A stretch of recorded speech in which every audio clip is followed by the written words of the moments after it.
Hello मेरे प्यारे बच्चों, एक बार फिर स्वागत है आप सभी लोगों का आप ही के प्यारे से YouTube channel wifi success classes में। जैसा कि पिछले वीडियो में हमने आपको चैप्टर 5 पूरा कंप्लीट करवा दिया है। आज इस वीडियो में मैं आप लोगों के लिए लेके आया हूँ चैप्टर 5 से रिलेटिव कुछ बहुत ही इम्पॉर्टेंट आंकिक प्रश्न, जिनको आज मैं हल करके दिखाऊंगा। आशा करता हूं कि ये प्रश्न जिस प्रकार से हल होंगे आपको 2021 के बोर्ड में अन्य प्रश्नों को हल करने में सहायता भी देंगे। चलिए वीडियो स्टार्ट करता हूं। पहला क्वेश्चन है आपका, हाइड्रोजन परमाणु में इलेक्ट्रॉन नाभिक के चारों ओर 5×10⁻⁻11 मीटर त्रिज्या की कक्षा में 2.2×10⁻6 मीटर प्रति सेकंड के वेग से भ्रमण करता है। वैद्युत धारा का मान ज्ञात कीजिए। अब यहाँ पे इस तरीके के जो भी इस तरीके के हों या अन्य कोई आंकिक प्रश्न जो भी होता है, हम सबसे पहले क्या करते हैं, आंकिक प्रश्न को पढ़ते हैं। आंकिक प्रश्न में जो मान दिए जाते हैं हम इनको देखते हैं कि ये किसका मान दिया गया है। तो हम लिख लेते हैं, यहाँ पर हमें सबसे पहले कहा गया है कि 5×10⁻11 मीटर त्रिज्या। तो यहाँ पर r बराबर आपका दिया गया है 5×10⁻11 मीटर। ये हो गया आपका r का मान। कक्षा में 2.2×10⁻6 मीटर प्रति सेकंड के वेग से, यहाँ पर वेग दिया गया है 2.2×10⁻6 मीटर प्रति सेकंड। ये आपको वेग दिया गया, भ्रमण कर रहा है। अब इलेक्ट्रॉन क्या कर रहा है, इलेक्ट्रॉन एक वृत्तीय पथ पर घूम रहा है। अगर हम मान लें यहां पर वृत्तीय पथ की त्रिज्या r दी गई है, अगर एक इलेक्ट्रॉन इस पूरे एक चक्कर को पूरा करने में t समय लेता है, तब समय बराबर होता है दूरी बटे चाल। तो यहाँ पर अगर t समय लेता है तो एक चक्कर पूरा, यहाँ पे हमने ये क्या किया है, माना है, माना एक चक्कर पूरा करने में इलेक्ट्रॉन स्मॉल t समय सेकंड में लेता है, तब स्मॉल t बराबर आपका क्या हो जाएगा, दूरी बटे चाल। दूरी इस वृत्तीय पथ की परिधि, यानी कि 2πr अपान दूरी बटे चाल, तो चाल हो गई आपकी b। अच्छा, ये तो हमने मान लिया, मानने के हिसाब से हो गया। अगर हम यहां पर कहें कि एक सेकंड में कितने चक्कर लगाएगा, तो यहां पर एक सेकंड में चक्रों की संख्या, तो एक सेकंड में इलेक्ट्रॉन द्वारा लगाए चक्रों की संख्या, तो n इक्वल आपका हो जाएगा 1/t। मान रख दीजिए 1/t की वैल्यू 2πr/b, b जाएगा ऊपर, तो यह आपका हो जाएगा v/2πr। हल कर देते हैं इसका मान रख के। b का मान है 2.2×10⁻6 बटे 2, पाई का मान 22/7 रख लेते हैं यहाँ पर, 22/7, क्योंकि 22 से 22 कट जाएंगे। r का मान है 5×10⁻11 ये कट गया, यहाँ पे एक दशमलव है, इसको ध्यान रखना, तो ये 0.1 हो जाएगा। 5 दूनी 10, ये 7 जाएगा ऊपर, तो ये आपका n इक्वल निकल के आता है 0.1 इंटू 7 अपॉन आपका बचा है 5 दूनी 10 और गुणे 10 की घातें ऊपर लेके जाएंगे, प्लस की हो जाएंगी, 11 6 आपकी हो गई टोटल घातें 17। अच्छा, इसको हल करेंगे तो ये n बराबर आपका 7 गुणे 10 की घात, यहाँ से 10 की घात 2 कम हो जाएंगी, एक इस 0 से कम हो जाएगी और एक इस दशमलव से कम हो जाएगी, तो 10 की घातें आपकी बचेंगी 15। ये आया इलेक्ट्रॉनों की संख्या, इलेक्ट्रॉन द्वारा लगाए गए चक्रों की संख्या। तो इतने चक्कर आए हैं आपके। अब आपको पता है कोई भी इलेक्ट्रॉन किसी वृत्तीय पथ पर जिस बिंदु से चलना स्टार्ट करेगा और पूरा चक्कर लगाकर जब इसी बिंदु पर आ जाता है, तो इसका मतलब हो गया कि 1.6 इंटू 10⁻⁻19 कूलम आवेश आपका प्रवाहित हो गया। अब यहाँ पर चक्रों की संख्या दी गई है, तो इतने चक्रों में कितना आवेश हमारा प्रवाहित होगा, हमें ये निकालना है। तब प्रवाहित आवेश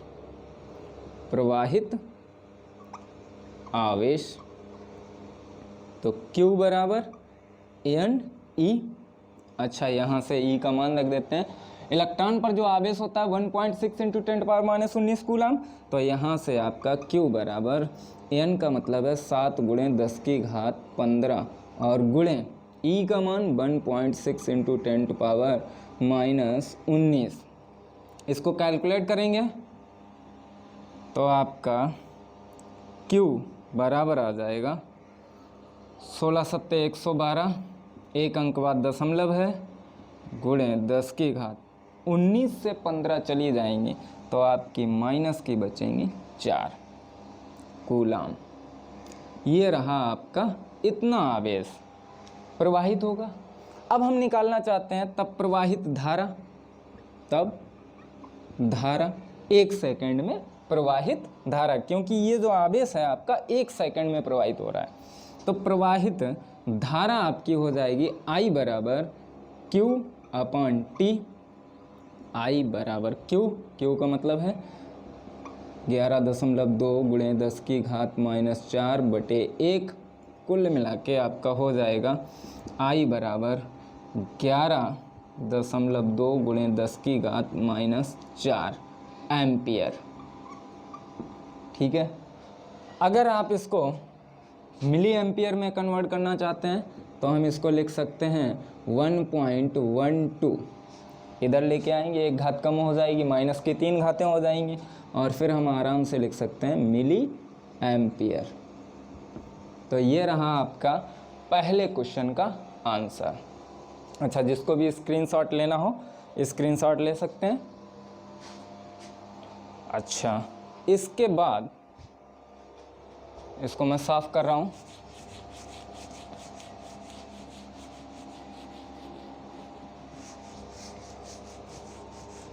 कई बच्चों का ये रहता है कि न्यूमेरिकल नहीं समझ में आते हैं, न्यूमेरिकल लगाने में दिक्कत होती है। इसी बेस पे मैंने इस चैप्टर के कुछ महत्वपूर्ण प्रश्न हैं, आंकिक प्रश्न, उनको हल करवा रहा हूँ। अच्छा, अगला आपका क्वेश्चन है, दिए गए परिपथ में वैद्युत शक्ति ह्रास की गणना कीजिए। अब जो हमें परिपथ दिया गया है इसमें वैद्युत शक्ति ह्रास की गणना करनी है। सॉरी, यहाँ क्वेश्चन में थोड़ा, यहाँ पर 10 वोल्ट की बैटरी लगी हुई है।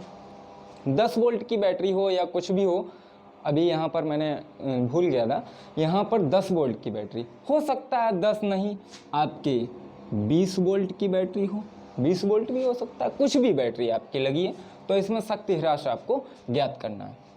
हमने यहाँ पर 20 वोल्ट की बैटरी मान ली है, तो शक्ति ह्रास के लिए हमारे पास एक ही सूत्र होता है, यानी कि P बराबर आपको निकालना है। अब P से रिलेटिव हमारे पास, हमने पिछले वीडियो में सूत्र आपको बताए थे, P से रिलेटिव हमारे पास 3 सूत्र होते हैं। अब P से रिलेटिव यहाँ पर R का मान दिया गया और B का मान दिया गया। अब R हमें टोटल निकालना पड़ेगा। टोटल R इस पूरे वृत्तीय परिपथ जो हमारा वृत्तीय परिपथ दिया गया है इसका टोटल R, तो कुल प्रतिरोध हमें निकालना पड़ेगा। तो P हमसे पूछा गया है और B बराबर आपका दिया गया है 20 वोल्ट। अब यहाँ पर हम एक बार परिपथ को बना लेते हैं, थोड़ा बड़ा बनाएंगे जिससे कि स्पष्ट समझ में आ जाए। यहाँ पर आपकी बैटरी लगी हुई है, ये बैटरी आपकी हो गई, ये प्लस ये माइनस। अब यहाँ पर आपका है, ये इसका सेंटर पॉइंट हो गया। यहाँ पर एक प्रतिरोध लगा है 5 ओम का और इधर प्रतिरोध लगा है आपका 2.5 ओम का, ठीक है। फिर इधर आपका एक प्रतिरोध लगा है 5 ओम का और यहाँ से एक प्रतिरोध आया है जिसका जॉइंट है सेंटर पॉइंट पर, यह भी आपका है 5 ओम का। अच्छा, इस प्रकार का जब भी परिपथ दिया होता है तो हमें सबसे पहले हल करना है कि प्रतिरोध, किस प्रतिरोध को, यहाँ पर कई बच्चे ये सोचते हैं कि किस प्रतिरोध को समांतर क्रम में लिया जाएगा, किस प्रतिरोध को श्रेणी क्रम में। याद आया कुछ? समांतर क्रम, श्रेणी क्रम, जो आप लोग हाई स्कूल में पढ़ चुके हैं, इंटरमीडिएट में भी है लेकिन हाई स्कूल का है, इसलिए इसको हम ज़्यादा महत्व नहीं देते हैं। हालांकि आता है, कभी कभी क्वेश्चन आ जाता है इससे, लेकिन चूंकि ये बहुत सरल होता है, हाई स्कूल में आप लोग पढ़ चुके हैं, इसलिए समांतर क्रम, श्रेणी क्रम आपको पता है। अब यहाँ पर इस टाइप में जो भी आपका प्रश्न दिया है तो समांतर क्रम, श्रेणी क्रम में पहचानने के लिए हम क्या करते हैं, जहाँ पर आपकी बैटरी लगी हुई है, बैटरी के धन सिरे से आप स्टार्ट कर दीजिए। अच्छा, बैटरी के धन सिरे से जैसे ही आगे बढ़े यहाँ पर हमें एक जॉइंट मिल गया, थोड़ा और आगे बढ़ते हैं, फिर हमें एक जॉइंट मिल गया। अगर ये A है, ये B है और ये C है, बिंदु हमने डाल दिए। हो सकता है न्यूमेरिकल में आपके इस प्रकार के न्यूमेरिकल उनमें बिंदु पड़े भी हों। अब यहाँ से हमने देखा A और B यहाँ पर दोनों मिल रहे हैं बिंदु O पर, A और B दोनों आकर मिल रहे हैं बिंदु B पर, हालांकि मिल रहा है C भी, लेकिन इन दोनों को पहले हम देख लेते हैं। A और B यहाँ से स्टार्ट करेंगे, ये तो इधर माइनस है इसलिए इधर से स्टार्ट नहीं करेंगे, प्लस से स्टार्ट करते हैं। अच्छा, ये इधर बड़े यहाँ पर जॉइंट हो गया, ये इधर ये एक ही तार में जुड़े हैं, तो हम यहाँ से जब दोनों दो प्रतिरोध दोनों के पहले सिरे किसी एक बिंदु से, अब एक बिंदु से एक तार से जुड़े हो गए ना, यहाँ पे ये इतने तार से जुड़े हुए एक बिंदु से, और दूसरे सिरे किसी दूसरे बिंदु से जुड़े हों, तो इस प्रकार का संयोजन क्या कहलाता है, समांतर क्रम संयोजन। तो यहाँ पे हम कह सकते हैं, अगर हम इनको नाम देना चाहें R1, R2 और ये आपका हो गया R3 और ये आपका हो गया R4, तो हम यहाँ पर कह सकते हैं R1 व R2 समांतर क्रम में जुड़े हैं, समांतर क्रम में जुड़े हैं।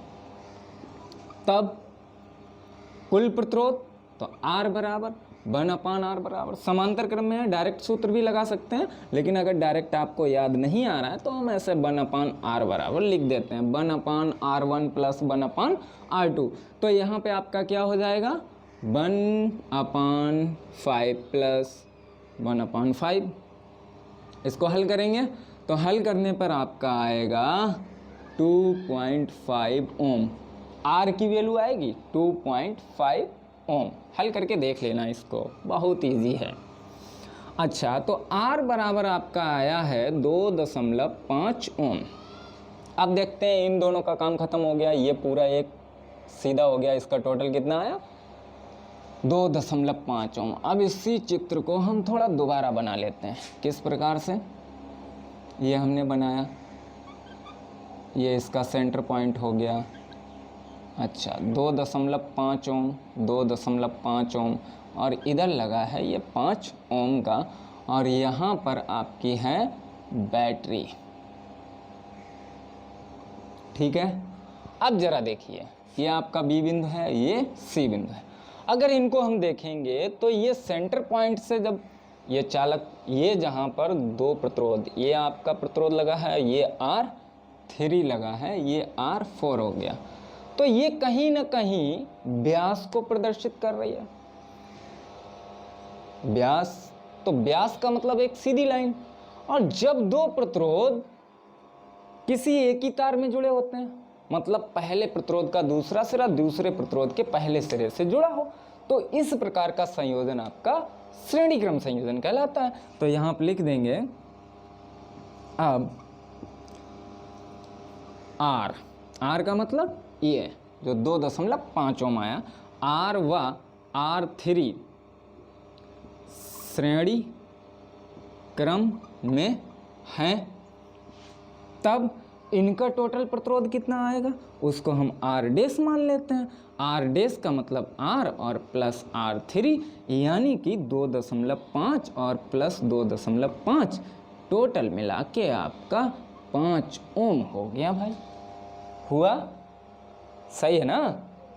अच्छा, इसके बाद बात कर लेते हैं, जब इसका हमने टोटल निकाल लिया, यानी कि जो व्यास को प्रदर्शित कर रहा है प्रतिरोध, जो दो प्रतिरोध हैं जो व्यास को प्रदर्शित कर रहे हैं, उनका जब हमने टोटल निकाल लिया, तो अब हमारा जो चित्र है वो इस प्रकार का बन जाएगा। अच्छा, इस टोटल लाइन का प्रतिरोध हो गया कितना? 5 ओम। यहाँ पर आपकी बैटरी लगी हुई है। अच्छा, ये हमने बैटरी लगा दी, कितने की है? 20 वोल्ट। तो यहाँ पर भी आपका 20 वोल्ट। अच्छा, दूसरा प्रतिरोध यहाँ पर पहले से लगा है 5 ओम का, जिसको हमने R4 दिया है नाम, ठीक है। और ये आपका हो गया R डैश की वैल्यू। अच्छा, जब हम इन दोनों को देखते हैं तो ये तो हमारी लाइन, मतलब ये जो प्रतिरोध है, ये चालक तार है, ये व्यास को प्रदर्शित कर रहा है। तो इसके ऊपर जो आपका आधा वृत्त बचा है तो वो एक दूसरे के समांतर होंगे। तो हम यहाँ पे कह सकते हैं अब R डैश व R4 समांतर क्रम में है। जब समांतर क्रम में है तो टोटल प्रतिरोध कितना हो जाएगा? तब पूरे परिपथ का कुल प्रतिरोध, तो कुल प्रतिरोध आपका 1/R double dash equal 1/5 plus 1/5। अच्छा, इसको हम पहले से हल कर चुके हैं। 1/5 प्लस 1/5 कितना आता है आपका? यहाँ से R डबल डैश की वैल्यू निकलेगी 2.5 ओम। ये आपका आ गया टोटल प्रतिरोध। अब हम निकालना चाहते हैं परिपथ में शक्ति ह्रास। तो शक्ति ह्रास के लिए P बराबर B और R के पदों में एक ही फार्मूला होता है, कौन सा? V²/R। अच्छा, P बराबर B² की वैल्यू कितनी? 20 × 20 अपान यहाँ पर 2.5, यहाँ से दशमलव बटाए 1 0 बढ़ गया, 25 8 200। तो यहाँ से P बराबर 8 दूना 16 160 और मात्रक होता है वाट। ठीक है, तो ये रहा आपका दूसरा क्वेश्चन। तो दूसरे क्वेश्चन को जब भी इस तरीके का क्वेश्चन दिया है आपका, इस तरीके का आपका कोई भी प्रश्न हो, तो उसको हम इस प्रकार से हल करेंगे। अच्छा, जिसको भी स्क्रीनशॉट लेना है ले सकता है। चलो ठीक है, इसको साफ करूं। चलिए भाई, 2 क्वेश्चन हल हो गए। अब आपके 3 क्वेश्चन और बचे हैं। ठीक है, टेंशन मत लीजिए। क्वेश्चन आपका अंकित प्रश्न कैसा भी हो, बस उसमें ये देखना है सबसे पहले आपको दिया क्या गया है और फिर निकालना क्या है, उसी आधार पर हम लगा देते हैं उसका सूत्र। अच्छा, तीसरा क्वेश्चन, क्वेश्चन नंबर 3 कह रहा है तांबे के तार में जिसका परिच्छेद क्षेत्रफल 1 मीटर स्क्वायर है, क्या दिया गया है? परिच्छेद क्षेत्रफल A बराबर दिया गया है 1 मिलीमीटर स्क्वायर, इसको हमें बदलना है मीटर स्क्वायर में। अच्छा, अगर मीटर और मिलीमीटर की बात करते हैं तो मीटर और मिलीमीटर में 10⁻³ का फ़र्क होता है। मतलब अगर मिलीमीटर को मीटर में बदलेंगे तो 10⁻³ का करना होगा गुणा, लेकिन यहाँ पर है मीटर स्क्वायर, मिलीमीटर स्क्वायर है, इसको बदलना है डायरेक्ट मीटर स्क्वायर में, तो 10⁻⁻6 2 गुना स्क्वायर हो जाएगा भाई। तो यहाँ पर आपका 1 × 10⁻⁻6 1 × 10⁻⁻6 मीटर स्क्वायर हो गया। ठीक है, आगे देखते हैं। प्रति मीटर क्यूब में 2.5 × 10⁻24 मुक्त इलेक्ट्रॉन है। अब यहाँ पर मुक्त इलेक्ट्रॉन है, यानी कि इलेक्ट्रॉनों की संख्या दी गई है। n बराबर कितना दिया गया है? 2.5 × 10⁻24 इलेक्ट्रॉन। अच्छा, ये इलेक्ट्रॉनों की संख्या दी गई है। जब इलेक्ट्रॉनों की संख्या दी गई है तो जाहिर सी बात है कि इलेक्ट्रॉन पर आवेश का भी यहाँ हिसाब किताब होगा, तो हम पहले ही से लिख देते हैं। E बराबर 1.6 × 10⁻⁻19 कूलाम। ठीक है। अच्छा, इसमें 2 एम्पीयर की धारा बह रही है। इलेक्ट्रॉन के अनुगमन वेग की गणना कीजिए। अब I बराबर आपका दिया गया है 2 एम्पीयर और अनुगमन वेग को BD से लिखते हैं, तो BD बराबर आपका क्वेश्चन मार्क चिन्ह। अच्छा देखिए, हमें दिया क्या है? A दिया गया है, N दिया गया है, E दिया गया है, I दिया गया, पूछा क्या गया है? VD। अच्छा, याद करिए पिछले डेरिवेशन को, जहाँ पे हमने करवाया था पिछले वीडियो में विद्युत धारा तथा अनुगमन वेग में संबंध। तो यहाँ से आपका I इक्वल क्या होता है? NEA VD। तो यहाँ से आपको निकालना है मान BD का, तो BD इक्वल आपका हो जाएगा I/NEA। मान रख देते हैं यहाँ पर, तो BD इक्वल आपका I का मान कितना है?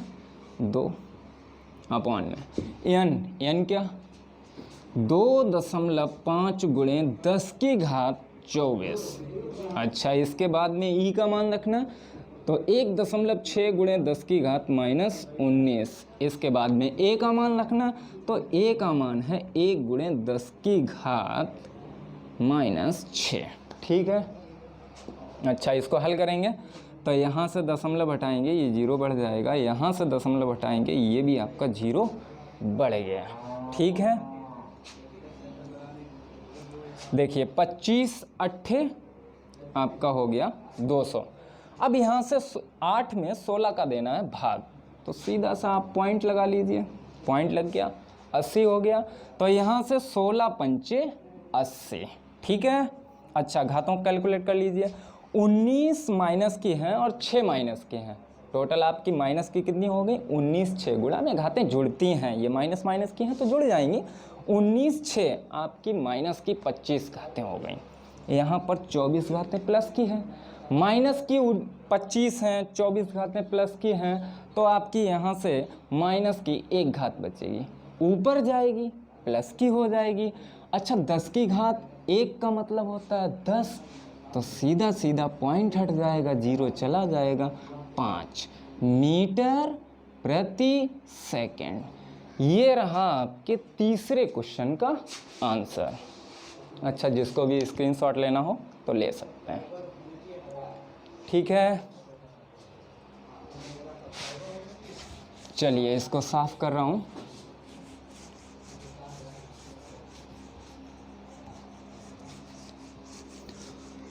हम आज का आपका रहा है चौथा सवाल। चौथा सवाल कह रहा है आपका, किसी बल्ब के फिलामेंट का 100 डिग्री सेल्सियस ताप पर प्रतिरोध 100 ओम है। अच्छा, ताप दिया गया है, इसको हम T1 मान लेते हैं क्योंकि आगे भी ताप पूछा गया। तो T1 आपका दिया गया है 100 डिग्री सेल्सियस। अब 100 डिग्री सेल्सियस पर जो प्रतिरोध दिया गया है, यानी कि R100 जो आपको दिया गया है, वो कितना है? 100 ओम। इसके बाद में ताप गुणांक को हम लिखते हैं किससे? याद करिए अल्फ़ा से। अल्फ़ा बराबर आपका दिया है 0.05 प्रति डिग्री सेल्सियस। अच्छा, आगे पूछ रहा है सवाल, उस ताप की गणना करो जिस पर प्रतिरोध 200 ओम हो जाएगा। अब उस ताप की यानी कि T2 बराबर आपसे क्वेश्चन मार्क चिन्ह कह रहा है, जहां पर आपका प्रतिरोध हो जाएगा कितना, यहाँ पर T2 प्रतिरोध कितना हो जाएगा 200 ओम। ठीक है। अच्छा, यहाँ पर हमें ये सारी चीज़ें दी गई हैं, लेकिन अभी कहीं पर हमें लग रहा है, हमने आपको सूत्र लिखवाया था RT बराबर R0 1 प्लस अल्फ़ा T।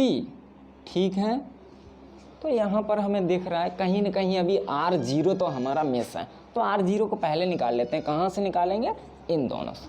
ठीक है। अच्छा, यहाँ से आपका हो जाएगा R100 equal R0 1 plus alpha T। यहाँ देखिए R100 का मान है 100 डिग्री 100 ओम बराबर R0 ऐसे ही रहने दीजिए 1 प्लस अल्फ़ा की वैल्यू कितनी है 0.005 गुणे T का मतलब 100 डिग्री सेल्सियस। ठीक है, यहाँ पे T1 का मतलब। अच्छा, यहाँ से आपका दशमलव हट जाएगा, दशमलव यहाँ लग जाएगा और इसके बदले में ये दोनों जीरो आपके चले जाएंगे। अच्छा, 100 बराबर R0 कोष्टक में इधर क्या बचा 1.5, इतना ही हुआ। तो R0 की वैल्यू निकल के कितनी आई 100/1.5, दशमलव हटा ऊपर एक जीरो बढ़ गया। ठीक है, ये आपका आया ओम। R0 का मान आ गया। अच्छा, R0 का मान आ गया है तो अब हम उस टेम्परेचर को निकाल सकते हैं जिस पर चालक का प्रतिरोध हो जाता है 200 ओम। इसी सूत्र में रख दीजिए। यहाँ पर RT2 बराबर R0 कोष्टक में 1 प्लस अल्फ़ा T2, इसका मान है 200। R0 का मान 1000/15, 1 प्लस अल्फ़ा और T2, इसको ऐसे ही रहने दीजिए अभी। अच्छा, यहाँ से 2 जीरो गए, यहाँ से 2 जीरो चले गए, 15 दूनी 30 हो गया आपका, और इधर 10 और 1 प्लस अल्फ़ा T2, यहाँ से 0 0 चला गया, तो 1 प्लस अल्फ़ा T2 बराबर आपका हो गया है 3। यहाँ से अल्फ़ा T2 बराबर निकल के आएगा 2। ठीक है। अच्छा, ठीक है, तो सही है भाई। यहाँ से T का मान निकालेंगे तो T2 बराबर हो जाएगा 2/अल्फ़ा। अल्फ़ा का मान रख दीजिए, तो T2 2/अल्फ़ा का मान है 0.005। यहाँ से आप हटाइए दशमलव, 3 अंक बाद दशमलव है तो 3 जीरो ऊपर लगा दीजिए, 1 2 3। अच्छा, 5 एकन 5, 5 चौ 20, तो यहाँ से T2 का मान निकल के आया है 400 डिग्री सेल्सियस।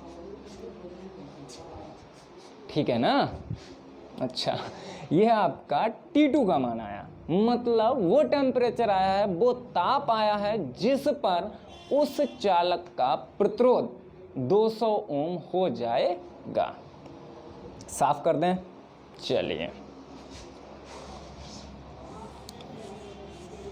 तो ये रहा आपका चौथा क्वेश्चन। अब इसके बाद में आपका आज का लास्ट क्वेश्चन है, पढ़ लीजिए क्या क्वेश्चन कह रहा है। लास्ट 5वां प्रश्न आपसे कह रहा है, किसी तार का प्रतिरोध 10 ओम है, इसे 2 गुनी लंबाई तक खींचा जाए तो नया प्रतिरोध क्या होगा। बहुत बढ़िया क्वेश्चन है भाई, बहुत बढ़िया क्वेश्चन है। इस तरीके के क्वेश्चन आपके बोर्ड पेपर में आते रहते हैं। अच्छा, यहाँ पर इस तरीके का जो क्वेश्चन है, यहाँ पर क्या दिया गया है, प्रारंभिक प्रतिरोध यानी कि इसको हम मान लेते हैं R1। R1 आपका दिया गया है 10 ओम, ठीक है। अच्छा, अब यहाँ पर लंबाई हमें नहीं दी गई है, लेकिन ये पता है कि बाद में लंबाई हो जाती है, दोगुनी लंबाई करनी है। तो मान लेते हैं, माना प्रारंभिक या प्रारंभ में लंबाई बराबर L1। अब जरा यहाँ पर एक बात और आती है, ये हमारा मान लीजिए एक चालक तार है। चालक तार है, इसकी कुछ ना कुछ लंबाई होगी। हमने प्रारंभ में मान ली L1 चालक तार की लंबाई है। अच्छा, इसका ये क्षेत्रफल जो अनुप्रस्थ काट का क्षेत्रफल होगा, परिच्छेद क्षेत्रफल, जब इस चालक तार को खींचकर लंबा कर दिया जाएगा, इसकी लंबाई को 2 गुना कर दी जाएगी इसी चालक तार को खींचकर, तो क्या होगा, चालक तार पतला हो जाएगा भाई, पतला, ठीक है। पतला हो जाएगा तो क्या होगा, इसका जो ये क्षेत्रफल होगा कम हो जाएगा। क्षेत्रफल त्रिज्या पर निर्भर करता है, तो इसका मतलब त्रिज्या कम हो जाएगी। तो यहाँ त्रिज्या भी आनी है, तो इसलिए हम यहाँ पर मान लेते हैं कि प्रारंभिक जो त्रिज्या है वो है R1। अब बाद की बात करते हैं। बाद में लंबाई हो जाती है आपकी कितनी, 2L1। प्रारंभिक लंबाई की 2 गुनी। अगर प्रारंभिक लंबाई में हमने L1 मान लिया तो ये 2 गुनी हो जाती है, 2L1 हो गई, ठीक है। इसको L2 मान लेते हैं, L2 इक्वल 2L1। अच्छा, बाद में त्रिज्या, तो बाद में जो त्रिज्या है उसको हम मान लेते हैं R2। अच्छा, अब हमें त्रिज्या निकालनी है कि प्रारंभ में त्रिज्या कितनी थी और बाद में त्रिज्या कितनी होगी। तो त्रिज्या से हमें, यही चालक तार था ना, ऐसा ही था, यही का मतलब ये नहीं है कि यही चालक तार है, ये तो मार्कर है, ऐसा ही चालक तार था। इसी चालक तार को, ऐसे ही चालक तार को खींचकर 2 गुनी लंबाई में किया गया, तो इसका मतलब यही चालक तार है, मानना है यही चालक तार है। तो जो बाद का आयतन होगा और प्रारंभ में आयतन दोनों बराबर होंगे, तो चालक होता है बेलन नुमा, तो यहाँ पर बेलन का आयतन लगा देंगे। तो हम लिखेंगे प्रारंभ में चालक तार का आयतन बराबर बाद में आयतन। अच्छा, आयतन बराबर होंगे, ठीक है। तो आयतन, बेलन का आयतन परिच्छेद क्षेत्रफल गुणे ऊंचाई या लंबाई। तो यहाँ पर परिच्छेद क्षेत्रफल पाई और प्रारंभ में त्रिज्या थी R1 स्क्वायर और इंटू लंबाई L1 थी। अच्छा, बाद में पाई त्रिज्या हो गई R2 तो स्क्वायर हो गया और लंबाई हो गई L2। यहाँ से पाई पाई चला गया आपका। अच्छा, R1 स्क्वायर L1 बराबर R2 स्क्वायर, यहाँ से L2 का मान रख देते हैं, L2 का मान है 2L1, तो यहाँ से ये L1 भी चला गया, तो R1 स्क्वायर बराबर आपका 2R2 स्क्वायर आ गया। इसको डाल देते हैं समीकरण नंबर 1, ठीक है। अच्छा सवाल है, बढ़िया सवाल। अब यहाँ पर हम निकालना चाहते हैं प्रारंभ में प्रतिरोध। प्रारंभ में प्रतिरोध कितना था, तो उसके लिए हम इक्वेशन लगाएंगे। आपका R बराबर होता है L/A, होता है कि नहीं। L की जगह पे हम लिख देते हैं पाई R1 स्क्वायर, तो ये लंबाई हो गई L1 और प्रतिरोध हो गया R1। तो यहाँ पे इसको हम डाल देते हैं समीकरण नंबर 1। अच्छा, बाद में, तो बाद की बात करेंगे तो R2 बराबर लंबाई हो जाएगी L2 और पाई R2 स्क्वायर, ये हो गया आपका। इसको समीकरण नंबर 2 डाल देते हैं। समीकरण 2 में, सॉरी ये समीकरण 1 पहले था, समीकरण इसको 2 कर लीजिए, इसको समीकरण 3 कर लीजिए। तो समीकरण 3 में भाग दे दीजिए समीकरण 2 का, तो ये R2 अपन R1 इक्वल आपका क्या हो जाएगा, ज़रा देखना, L2 अपन पाई R2 स्क्वायर, टोटल के बटे आपका हो जाएगा L1 अपन पाई और R1 स्क्वायर। पाई से पाई आपका चला गया, ठीक है। अच्छा, अब यहाँ से देखिए आप,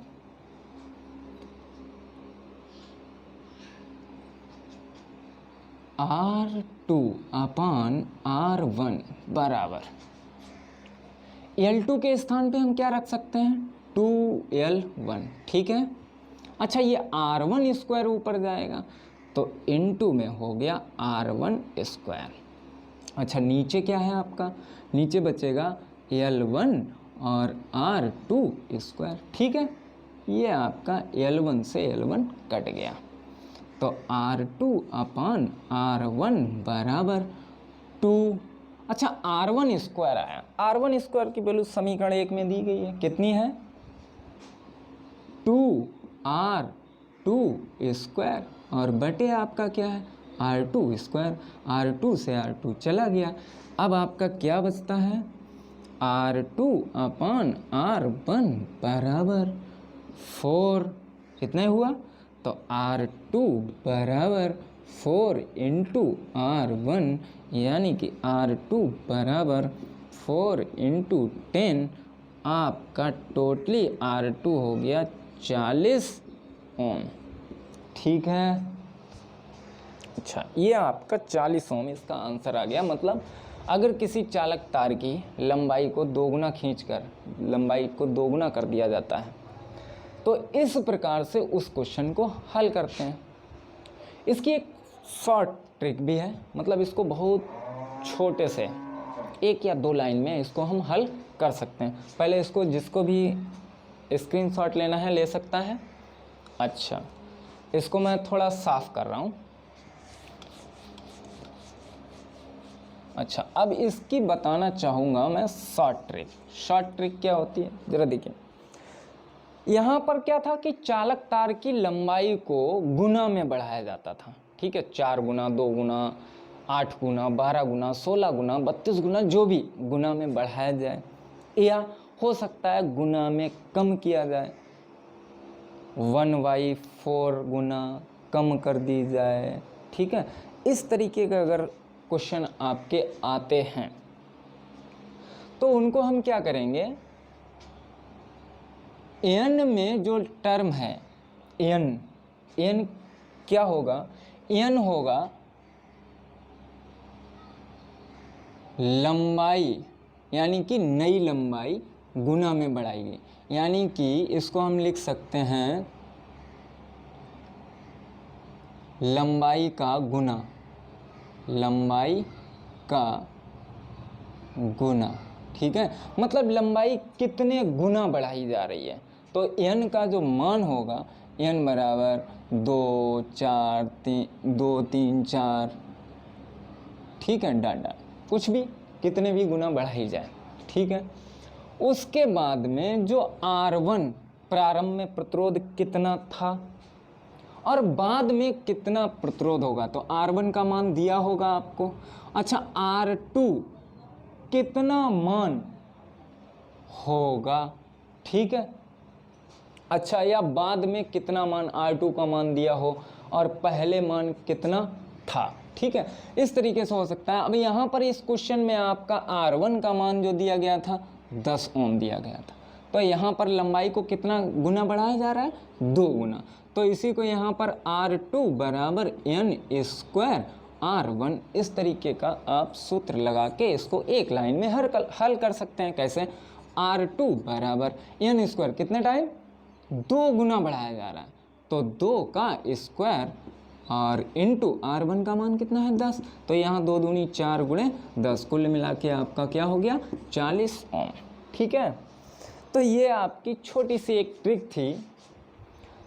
अगर आपके यही क्वेश्चन 2 या 3 नंबर में आता है तब आप उसको विस्तार से लगाएंगे, लेकिन यही क्वेश्चन आपका 1 नंबर में या विकल्प में आ जाता है तो इतना पेज भरने की ज़रूरत नहीं है। तो आप इससे इस छोटी सी ट्रिक से इसका 1 या 2 लाइन में आंसर निकाल सकते हैं। क्लियर?